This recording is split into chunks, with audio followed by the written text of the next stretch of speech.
자, 합당한 교회 생활은 우리 안에 영접된 그 하나님의 생명을 따라 사는 것이다.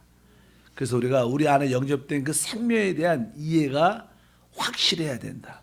바로 우리 안에 영접된 그 생명이 하나님이요 그리스도여 성령이신 줄 믿습니다.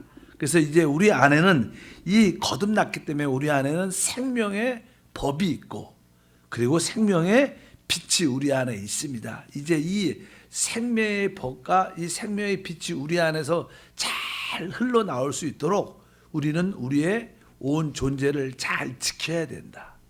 우리 자신을 잘 지킬 때 우리 사람이야 이 세 부분으로 되어 있죠. 영과 혼과 몸으로 되어 있기 때문에 영을 잘 지키고 우리 혼을 잘 보존하고 우리 몸을 잘 지킬 때 바로 이 생명의 법의 역사와 생명의 빛이 충만하게 나타날 것을 믿습니다.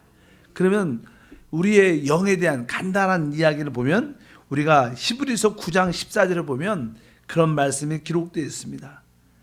하물며 영원하신 성령으로 말미암아 흠없는 자기를 하나님께 드린 그리스도의 피가 어찌 너희 양심을 죽은 행실에서 깨끗하게 하고 살아계신 하나님을 섬기게 하지 못하겠느냐. 여기 보면 그리스도의 피가 어찌 너희 양심을 죽은 행실에서 깨끗하게 하고, 너희 양심이라는 것은 바로 우리 영의 한 부분입니다.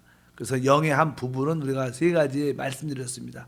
바로 이 교통이란 기능이 있고, 그 다음에 양심이란 그런 기능이 있고, 또 하나는 직감이란 그런 기능이 있다. 그래서 여기 보니까 우리의 양심을 잘 지키는 것도 바로 우리 영을 지키는 것인 것을 우리가 알아야 된다. 그뿐만 아니라 우리는 우리 혼도 잘 보존할 필요가 있다. 그래서 우리는 우리 혼은 너무 인간적인 거에서 또 옛것에서 우리가 지킬 필요가 있다. 그래서 마태복음 16장부터 보면 24절부터 읽어보니까 이에 예수께서 제자들에게 이르시되 누구든지 나를 따라오려거든 자기를 부인하고 자기 십자가를 지고 나를 따를 것이니라. 누구든지 제 목숨을 구원하고자 하면 잃을 것이요 누구든지 나를 위하여 제 목숨을 잃으면 찾으리라. 사람이 만일 온 천하를 얻고도 제 목숨을 잃으면 무엇이 유익하리요? 사람이 무엇을 주고 제 목숨과 바꾸겠느냐? 여기에서 계속 그냥 목숨이란 이란 단어들이 쭉 기록되어 있습니다. 이 목숨이란 단어는 원래 혼이란 단어입니다. 우리 자신이, 우리 혼이 우리의 생명이죠. 우리의 목숨이라고 말씀드릴 수 있는데 어쩐지 우리의 이 생각을 잘 보존해야 됩니다. 그런데 우리 이 생각이 내 인간적인 생각을 따라 옛것을 따라 살면 결국 이 혼을, 목숨을, 생명을 잃어버린다는 겁니다. 어쩌든지 우리 혼을 영적으로 잘 보존하기 위해서 옛것을 따라 살지 말고 바로 우리 처연적인 것을 따라 살아서는 안 될 것이다. 이런 뜻으로도 말씀하고 있고요. 세 번째는 우리의 몸에 대한 말씀이 하나 기록되어 있는데 로마서 6장 6절을 보니까 우리가 알거니와 우리의 옛사람이 예수와 함께 십자가에 못 박힌 것은 제 몸이 죽어 다시는 우리가 죄에게 종노릇하지 아니하려 함이니. 여기 보면 죄의 몸이라는 것이 죄의 몸. 사실 우리의 몸은 죄를 짓는 몸인데 이 죄의 몸을 따라가면 결국 파멸하죠. 그래서 이 죄의 몸을, 잠깐만 죄를 짓는 몸을 잘 지켜야 돼요. 이 죄의 몸이 하나님이 원치 않는 그런 장소나 그런 일을 해서는 안 될 것이다. 이런 뜻으로 이제 우리 혼을 보존하기 위해서 우리가 자세하게 말씀을 한번 나누겠습니다. 첫 번째는 아까 첫 번째 말은 영에 대한 말씀. 우리 영을 어떻게 보존할 수 있는가? 사실 영을 보존한다는 것은 하나님과 우리가 교통을 하는 것입니다. 우리 거듭난 영으로 하나님과 계속 교제를 할 때 우리의 영이 살아나는 그런 역사가 함께할 줄 믿습니다. 그럼 우리 영이 교제한다는 뜻은 다른 것이 아니라 우리가 일단은 하나님의 세우신 교회 안에 예배와 봉사 안에 우리가 적극적으로 참여를 해야 돼요. 여러분들이 예배와 봉사 안에 오지 않으면 여러분의 영을 새롭게 하기 쉽지 않습니다. 뭐 가정에서 영을 지키기, 직장과 사업장에서 영을 보존하기 쉽지 않죠. 바로 여기 계신 하나님이 계신 교회 와서 예배와 봉사에 적극적으로 참여하는 그런 마음을 우리 모두가 가져야 될 줄 믿습니다. 그러려면 우리 교회에 와서 무엇을 해야 되는가? 우리가 모일 때마다 우리는 어떻게 찬양하고 기도하고 또 여러분들이 이렇게 종종 모여서 우리가 받은 은혜를 간증하잖아요. 이 간증하는 게 영을 보존하는 게 되게 중요한 겁니다. 여러분들이 찬양을 뜨겁게 하고 기도하고 또 은혜 받은 것을 서로 이렇게 간증할 때 우리의 영은 활동력이 있고 살아있게 됩니다. 그래서 교회 안에 올 때 우리의 영이 살아나고 하나님께 영광 돌릴 줄 믿습니다. 세상 사람들이 영은 죽었기 때문에 세상 사람과 함께 있으면 우리의 영도 자꾸만 이렇게 약해지고 죽게 되는 연약해지는 그런 모습을 가질 수밖에 없습니다.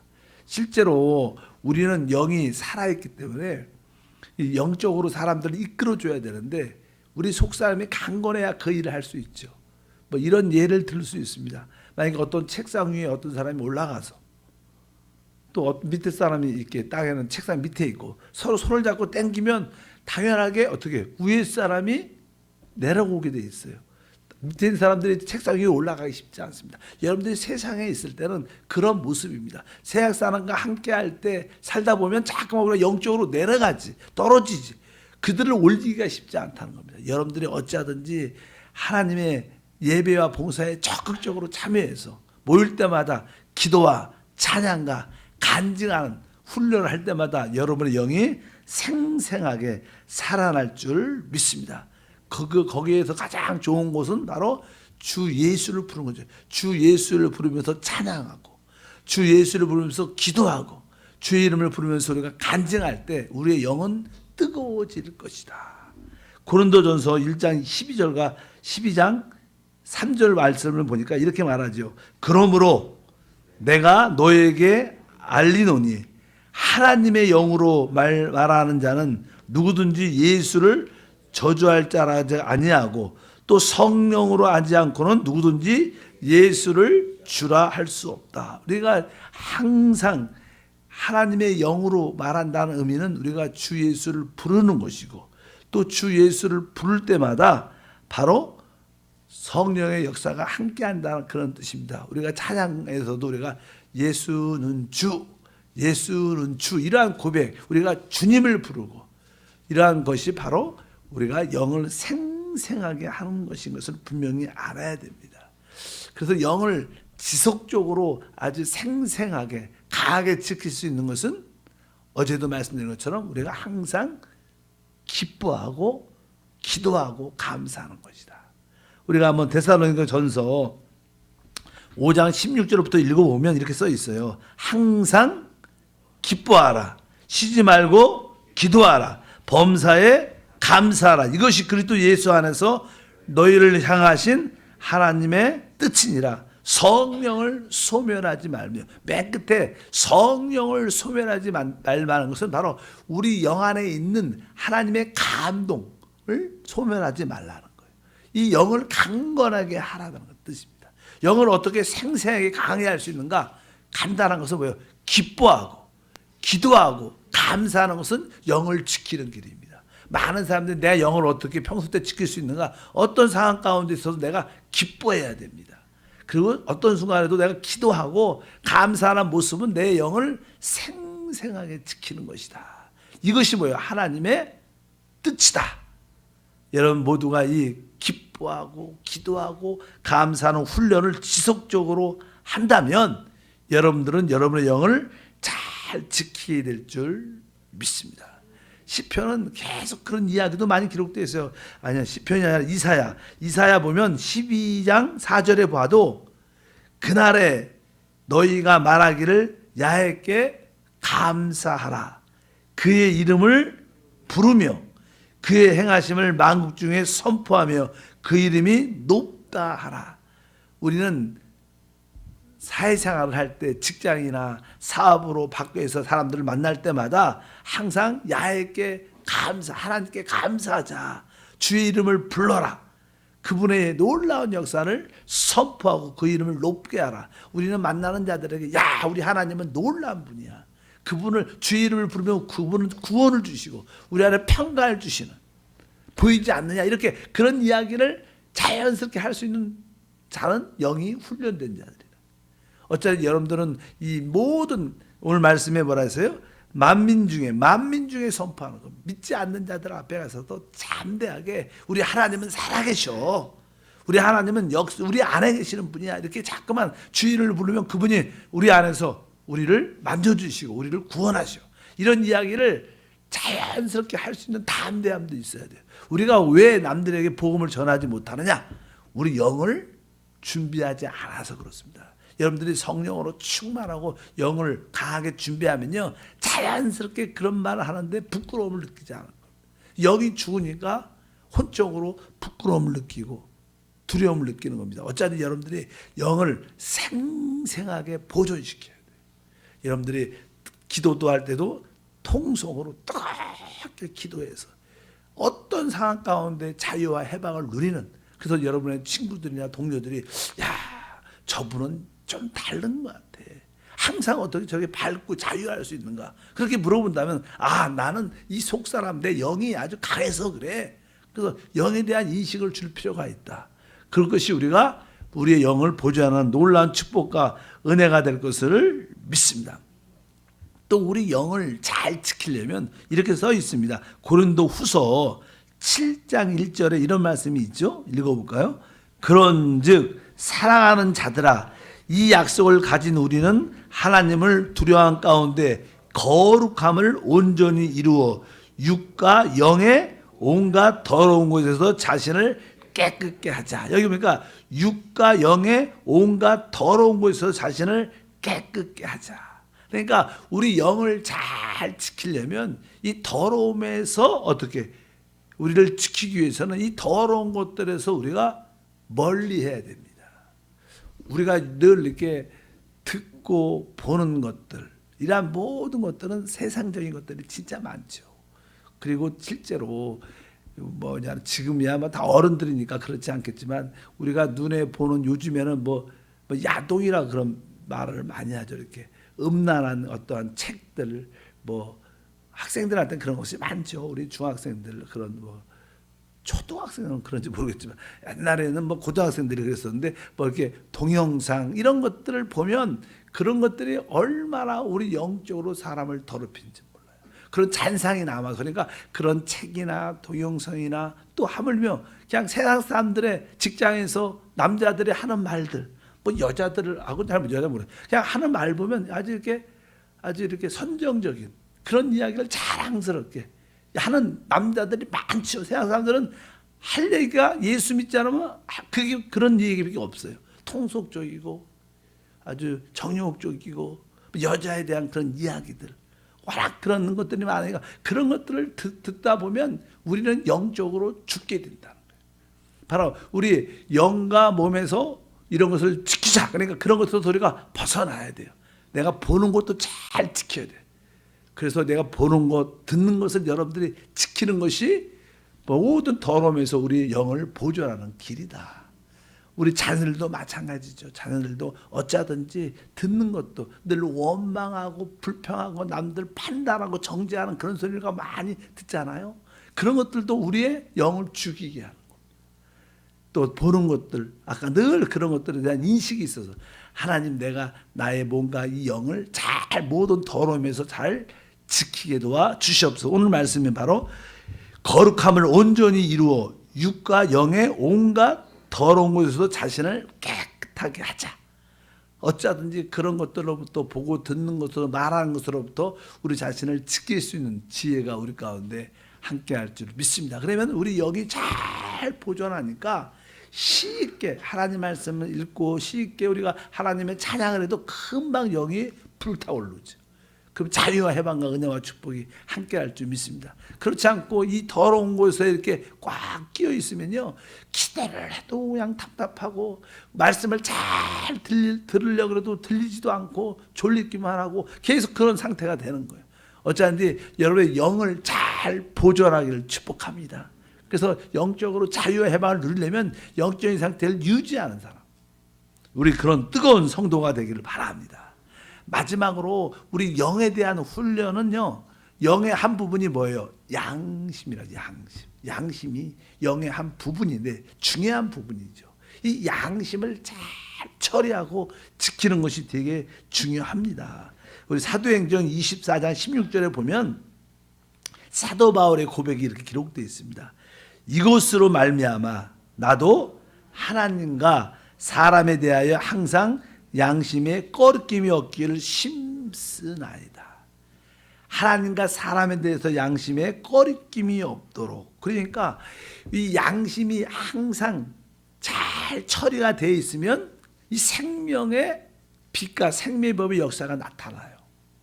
근데 양심의 어떤 참소, 어떤 정죄, 양심의 어떠한 부끄러움, 두려움, 이런 어떤 양심에 대한 어떤 느낌이 우리가 느껴지면 하나님과의 관계가 끊어졌다는 그런 표시를 갖게 돼요. 그러니까 여러분들이 양심이 어떤 참소나 양심의 어떤 정죄함이 없어야 돼요. 우리가 어떤 잘못을 하고 어떤 좋지 않는 일을 할 때 양심의 느낌이 팍 오잖아요. 그럴 때 그것은 하나님이 하지 말라는 그런 신호고, 근데 그런 것을 벗어나서 하면 양심이 불안하고 초조하고 두려운 생각이 들어요. 그래서 뭐예요? 하나님과의 관계가 끊어졌다는 그런 뜻을 갖고 있습니다. 양심에 꺼리낌이 없으면 여러분들은 생명과 평강, 자유함을 누리게 돼 있어요.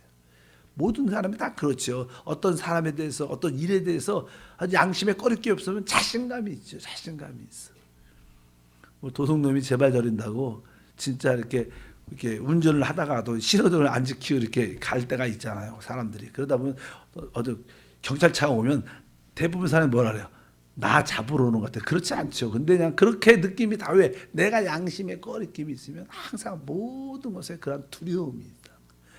여러분들은 하나님과 사람에 대해서 양심에 뭐요? 꺼리낌이 없기를 주님으로 축복합니다. 그럴 때 우리 자신을 잘 보존하는 것이다. 그럴 때 생명의 법의 역사가 또 생명의 빛이 우리 가운데 나타난 그런 축복과 은혜가 함께할 줄 믿습니다.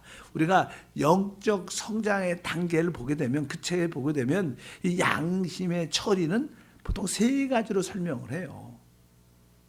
첫 번째 그런 설명에 대한 내용은 무엇이냐면, 우리가 일단은 죄를 범하면 양심의 그 꺼리낌이 딱 생깁니다. 양심의 느낌이 강해져요. 죄를 지면. 그래서 뭐 내가 아무리 생각해서 합리화를 시켜도 양심은 절대적이니까 생각으로 이건 그럴 수밖에 없었잖아. 그 뭐 당연한, 나만 그런 것도 아닌데 이건 보통 사람이 하는 일들이야. 그럴지라도 내 안에 양심은 아주 계속 어떠한 의식이 있죠. 양심은 그런 거에, 생각의 합리화에 동요하지 않습니다. 왜? 그래서 영의 기능이기 때문에. 어쨌든 여러분들 죄를 질 때 양심의 어떠한 느낌이 오게 되고요. 두 번째는 세상을 사랑할 때 너무 여러분들이 어떤 것을 너무 좋아하고 너무 깊이 빠지면 양심에 불안한 마음이 야, 내가 너무 좋아하다가 너무 이러다가 이런 마음에 어떤 꺼리낌 같은 게 들 때가 있어요. 너무 여행을 좋아한다. 너무 뭐 음식 먹는 걸 좋아한다. 너무 옷에 관심이 많다. 너무 돈도 한다. 예를 들어 그럴 때면 어느 날 마음의 느낌이 있어. 너무 내가 좋아하는 거 아니야. 어떤 염려, 두려움 같은 생각이 들 때가 있어요. 그것은 뭐예요? 세상에 대한 어떠한 사랑에 빠질 때 어떤 양심이 편치 않는 느낌을 갖게 된다. 또 하나의 느낌은 이제 이유는 모르지만 그냥 불안한 거 있어요. 여러분들도 이렇게 길 가다가 교회에 이렇게 들어오다가 어떤 슈즈가 떨어져 있어. 그리고 근데 그냥 뭐 이게 주습기도 쉽지 않고 그냥 지나가다가 마음이 어느 날은 이게 마음이 안 편해. 그렇잖아요. 또 여러 집에서 이렇게 새벽 예배는 괜찮을 것 같아요. 보통 출근할 때, 밖에 나갈 때 막 집이 막 대충 막 정리하고 나올 때 어때요? 기분이, 양심이 찜찜해요. 뭐 죄는 아니죠. 정리 좀 안 했다고 뭐 그 죄라고 말할 수 있겠어요. 가다가 휴지 좀 안 주웠는데 그거 뭐 죄라고 말하기는 어렵죠. 그럼 또 양심이 이렇게 편치 않는 느낌이 있어요. 그런 것들도 그냥 잠깐만 쌓이면 그럴 때마다 다시 돌아가서 양심의 자유함을 느껴요. 죄는 아니지만, 세상은 아니지만 그냥 내 양심에 편치 않는 그런 있는 것이 있는데, 그런 것들도 여러분들이 잘 처리하면 영이 잘 보존된다는 거예요. 어쩌니 그럴 때마다 여러분의 영은 찬양할 때 금방 생명의 법이 역사하고 생명이 흘러나와서 자유와 해방이 함께할 줄 믿습니다. 이러한 영을 잘 보존하지 않으면 다시 성령 충만되기가 쉽지 않죠. 오랜 시간이 걸립니다. 근데 영을 이렇게 잘 보존하고 있으면 금방 기도해도 뜨거워지고 금방 찬양해도 막 뜨거움과 감동이 있고 말씀도 깨달아지는 그런 은혜와 축복이 함께할 줄 믿습니다. 일단은 우리 몸을 보존할 때 첫 번째 영은 이렇게 우리 보존을 잘한다. 다음에는 우리 혼을 어떻게 보존시킬 것인가에 대해서 말씀을 나누겠습니다. 하나님 아버지 감사합니다. 우리 안에는 생명의 법이 있고 생명의 빛과 생명의 흐름이 있습니다. 이것이 잘 하나님이 역사하기 위해서 우리 온 존재를 잘 보존시킬 수 있는 지혜를 더하여 주시옵소서. 무엇보다도 우리의 영을 잘 지키고 보존하게 하사 늘 예배와 봉사에 적극적으로 참여하며 모일 때마다 찬양과 기도와 간증하기를 힘쓰게 도와 주시고 또 순간순간 생활 속에서 항상 기뻐하고 기도하고 감사하는 생활이 훈련돼서 항상 열린 영으로 하나님을 섬기게 하시며 무엇보다도 양심에 어떤 상황 가운데 있어도 꺼리낌이 없도록 모든 것을 처리하도록 축복해 주시옵소서. 한 주 동안 승리하게 하심을 감사합니다. 오늘 기도할 때마다 심령 깊은 곳에 확신과 담대함과 기쁨으로 넘치게 하옵소서. 귀한 예물 받아주심을 감사하며 예수 이름으로 기도합니다.